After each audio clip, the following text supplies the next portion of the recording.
जब तक मुझे माफ नहीं करोगी ना तो मुझे कुकड़ू अच्छी नहीं आएगी।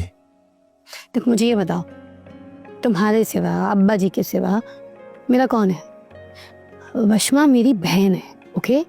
मेरा फर्ज है कि मैं उसका ख्याल रखूं। अब अगर उसको अहमद से और अहमद को उससे मोहब्बत हो गई है तो उसमें मैं क्या कर सकती हूँ? क्या तो तुम ठीक रही हो। मैं ठीक ही कह रही हूँ। अगर ये मसला हल नहीं हुआ तो क्या तुम ऐसे रहोगी? तुम जानती हो तुम्हारी इस हालत से अब्बा जी बहुत परेशान है। वो किसी को कुछ नहीं कहते लेकिन अंदर से वो टूटे हुए हैं, मैं जानती हूँ।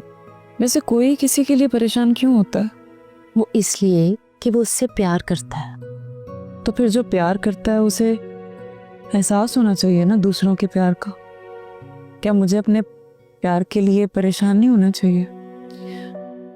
नहीं, क्योंकि तुम एक बेटी भी हो और बहन भी, और इस घर की इज्जत भी। तुम्हें खुद से ज्यादा इस घर के बड़ों की इज्जत और उनका एहतराम करना चाहिए। कुर्बानी?